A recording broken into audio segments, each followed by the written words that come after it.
Yes po! Ito po ang tatay ko. Ayan po si Ambassador. Manoy, papicture naman muna kami.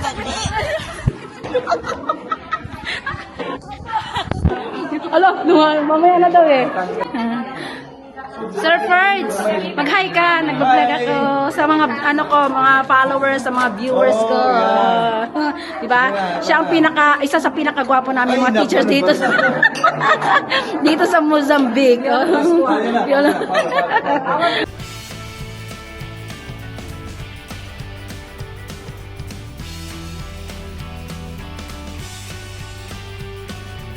Welcome sa Filipino sa Africa.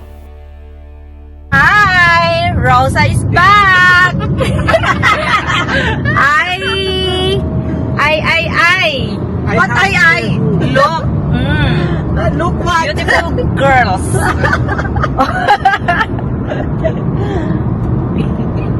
Princess, say hi to Tito Dex vlog. Hi! She said I don't know what to say. Princess She's new in the video. Yes, So, in that's the vlog. true. Yes. I'm a Say new- hi. You Hi, need to I'm a greet new everyone. member. Ako. Tingnan mo naman yung driver namin, blooming. As always, akong driver pag nag-vlog kayo. Trueness. Oh! Philippines! Next to Philippines. You. Ayun. Ay, aesthetic talaga itong pang-vlog ni Dex.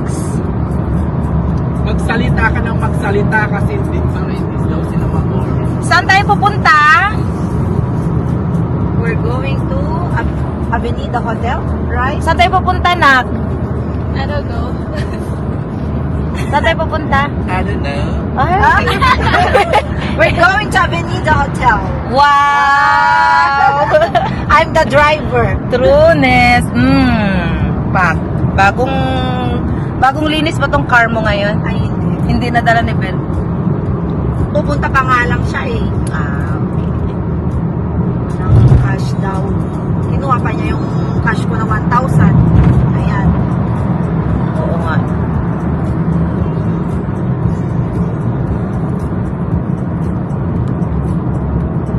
Okay. Free ngayon ang aming toll gate. Hi to no one. Wala naman. Nobody. Ang ganda ng ano nga yan, ng sky.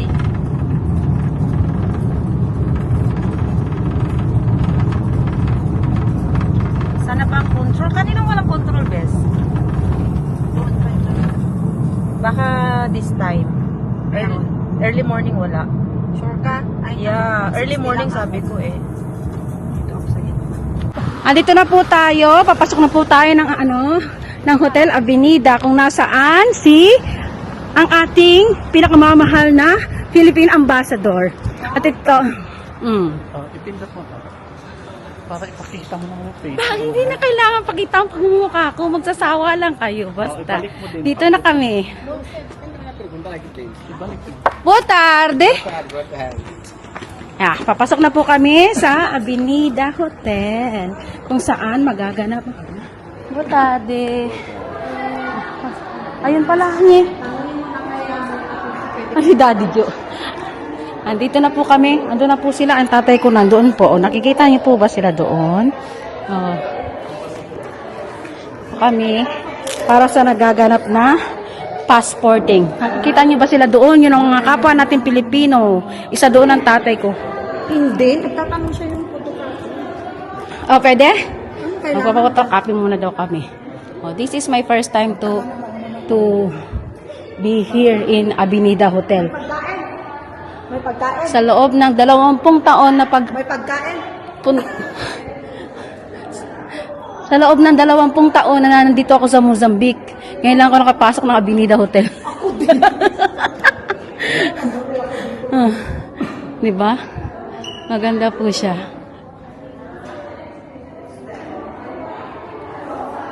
Diba? Saan tayo tatas?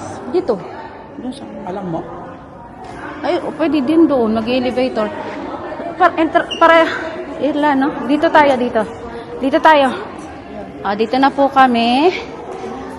Itong isang babaeng to, nagpapaganda pa. Kala naman may aamoy pa sa kanya. Gagamit ba tayo ng elevator or mag-stairs na lang tayo? Yan.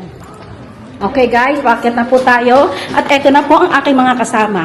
O, di ba? Ang gaganda nila, ang gagwapo. Dito na kami. Andito na kami.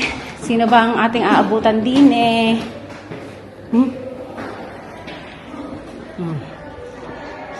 Saan sila? Dito? Ay, doon pa pala sa kabila. Ito po ang Avenida Hotel. Tingnan mo ang kanilang mga magagandang creation. Kinakareer? Ay, syempre. Baka may Malay mo, magkaroon tayo ng 4,000 viewers. Diba? Hello. Tulubong, bodakong. Saan anak mo? Sa bahay? Ay. Yan na po kami. Andito na po sila. Bakit may mga umiiyak?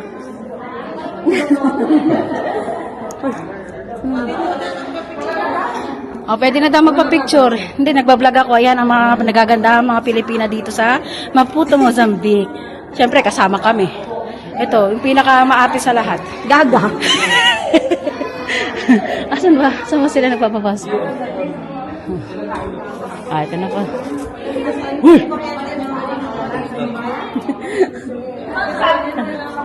Ala! Sunod-sunod na ba? Aloha po. Aloha. Nagbablog ako. Say hey, hello po. Hello po. Hello po. Si Miss Ann, si Miss Bess. Nautusan lang.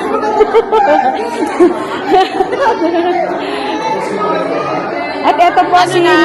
Wala, mag-hi ka lang. Hi. Nag-vlog. Welcome to Ma'am Jen! Hello po! Welcome to our channel! Sir Vince! Pakita ka naman dito. Mag-hi ka. Hello! Hello guys! Welcome to my vlog! Diba? Hindi lang ako ang vlogger. Marami kami. Yes po! Ito po ang tatay ko.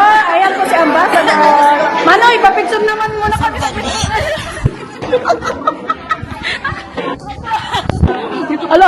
Mamaya na daw eh. Ayan po ito si Manny Martini. Ito po ang tatay ko. Hello po to my channel. Nagpa-vlog ako. Diba?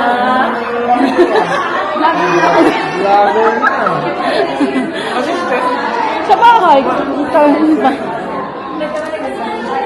Si Sergio. Ito naman si tawa-tawa naman itong pinagagawa nitong babaeng to.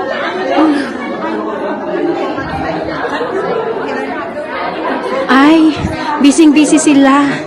Yan sila, busy-busy. Di ba?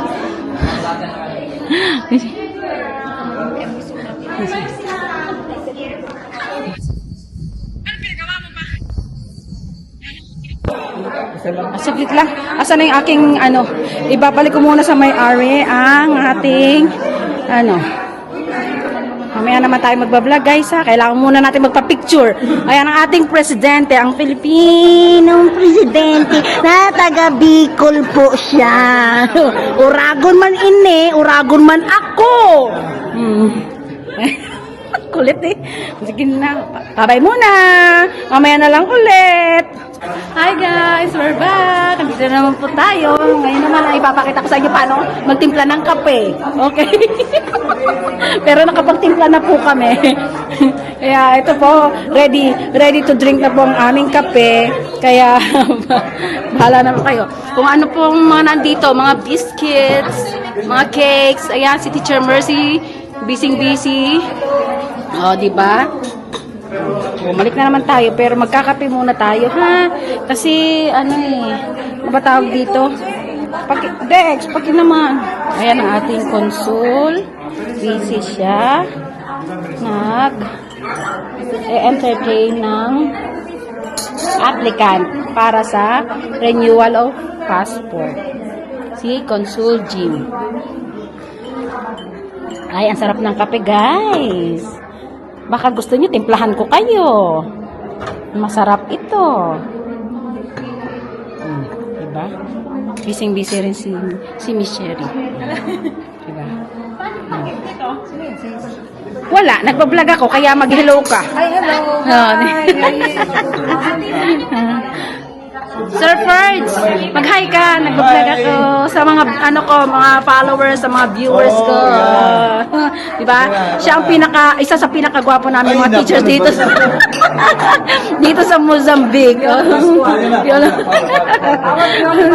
Piolo Pascual namin dito, diba? Bongacious. Ito naman ang aming marites dito. Itong dalawang to. Oh, hindi pa ako nakainom. Yan ang mga marites ng Mozambique. Nagmamarit isa pa to. Mag-hi ka. Si Teacher Michelle, siya yung yung nag-birthday last Saturday. Oh, si Ma'am Bebs, ayan di ba? Sino ba yan?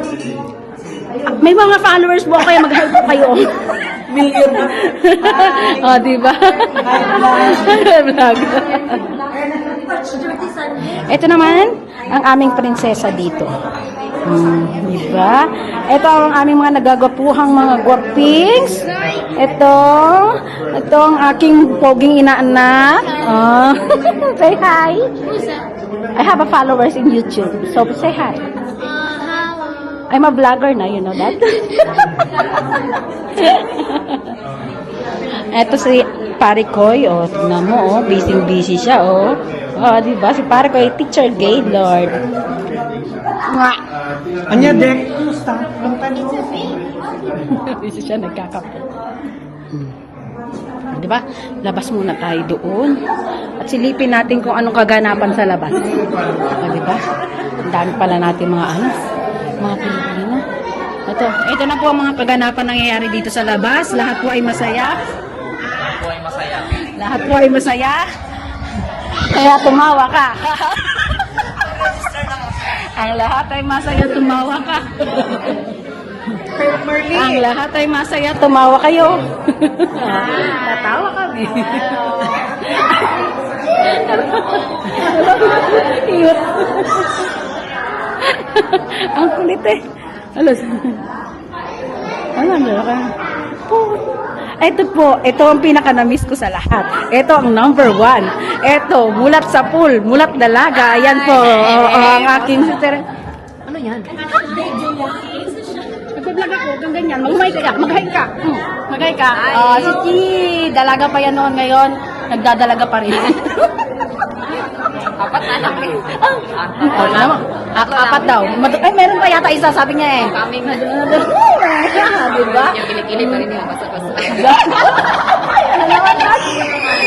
Narinig niyo, kilikili niya daw basa-basa, hindi nagbabago. Mulat sa pool.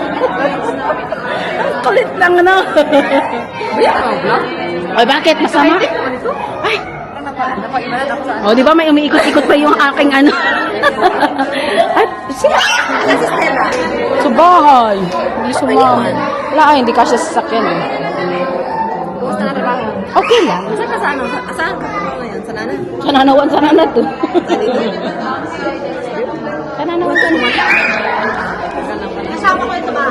Kasama kami sa bahay. Oh, Gemma. Pati Mildred. Ini. Pati sa laklakan. Alam mo, Ako, pag namatay ako dati. Ay, ganda dyan ako. Bibigim na yun. Baby, mamaya pag ano, wala kang nakatalikod ng asawa, parang pa. Pumasok ka na ba doon? Mamaya, sabihin na sa akin. Uy, magpaano ako? Brazil ako. Ay, pumasok ka na doon. Hindi, paano ako yung mag-google? Ay, hindi ko natawagan si Iste. Hindi na kasi kasya sa sasakyan. Hindi na kasya. Hindi kasya sa sasakyan.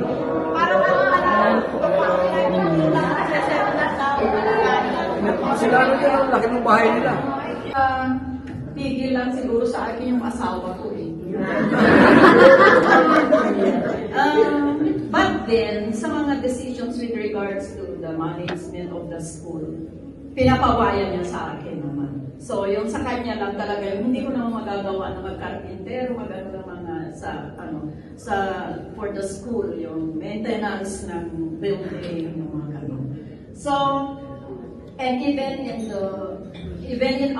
the staff, no, most of the leaders in Colegio and Fairview are women.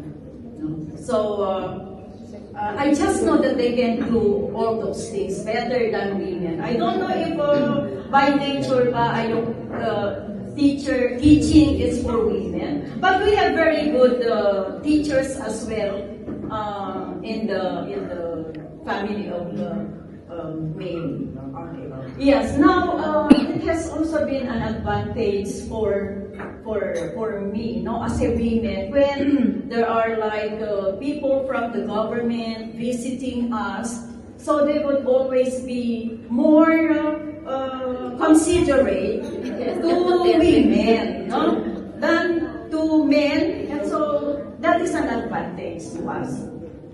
For aside from what, in addition to what Ms. Desa was telling, yeah, we are so empowered, no, and women can really do many things. And as I have said, I think we can do as well as the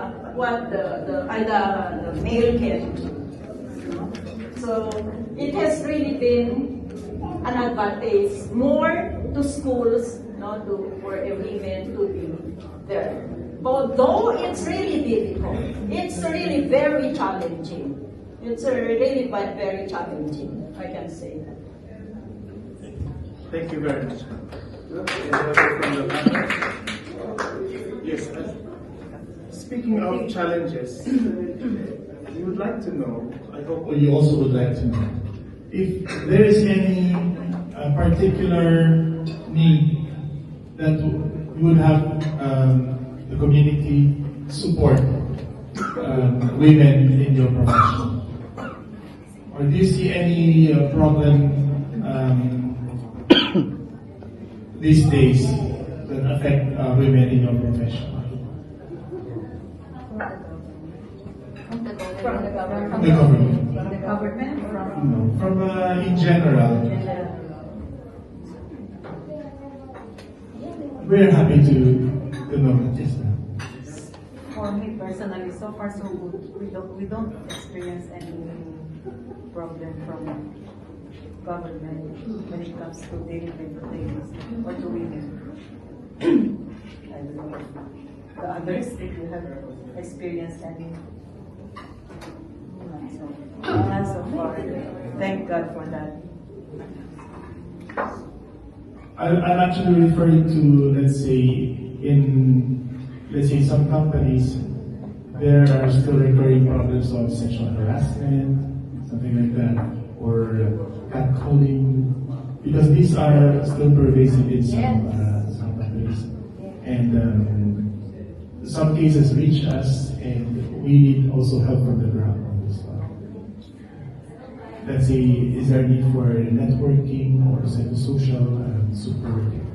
I see from our community here that you're a strong community, and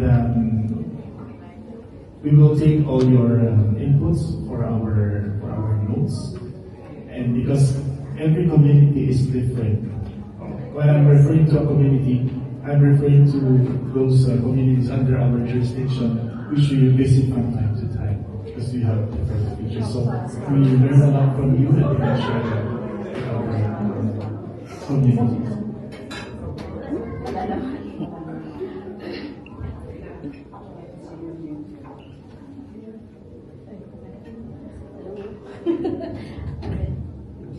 Speaking of discrimination, we don't experience it.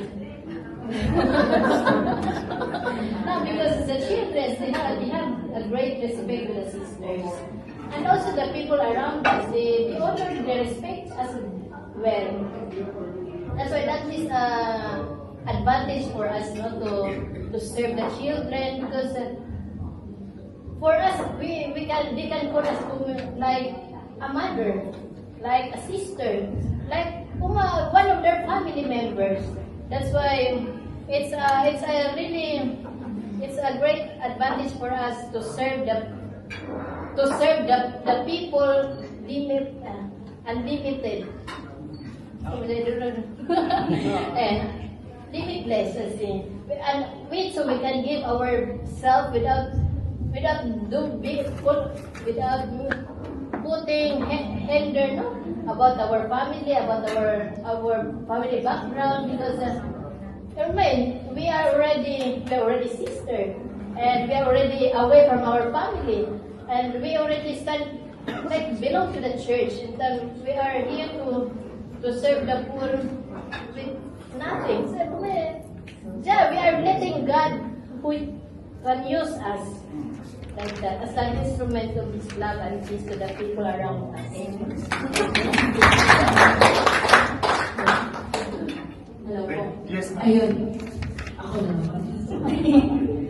Siguro ang isa sa mga nakita kong napakahirap sa journey ko as from a teacher lang naman kasi ako eh. Bigla ako naging entrepreneur.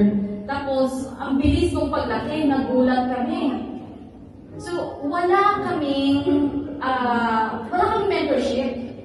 Wala kami ditong, kumbaga, siguro kung meron akong hihingiin or pangangailangan, ito yung isang grupo or isang community ng mga Pilipina na more on entrepreneurship na mag-mentor kasi mahirap naman na siguro hindi lahat gusto magkaroon ng negosyo, pero bakit hindi simulan? Bakit marami tayong mga Pilipina dito sa Mozambique na gusto palang magnegosyo? Ano ang agency na pwedeng magkaroon ng isang Pilipina dito sa Mozambique or dito sa Africa na magsimulang magnegosyo? Kasi mahirap naman na gusto mo palang magnegosyo kasi limited ka, kasi hindi mo alam. So I really had to learn things by my own. So siguro kung ang embassy makakapag-connect sa amin sa iba pang mga like-minded individuals at makakapagbigay sa amin ng support, yung ganun po ba? Ng mga female entrepreneurs, or in our case, mga female entrepreneurs, it would be a big help us. Yes. So, thank you. Thank you. Well noted po yun. That was actually what we were looking for. Yung advancement of all women with focus on your community, and let's see what we can do, and we will take note of that. Thank you very much. And then, are there Guys, we're back. Pauwi na po kami. Salamat po sa inyo. Nandito kami sa labas ng Avenida Hotel. Eto na sana. Nag-uwi na sila isa-isa. Magay na kayo. Oh, di ba? Marami akong marami akong mga kakasamahan ngayon. Oh. Saan ang diretso nyo? Sa bahay na ha? Mukhang iba na naman eh. May klase na naman kayo niyan ay. Gada. Ito na ulit kami. Maglalakad-lakad na. May session pa sila. O, ayan.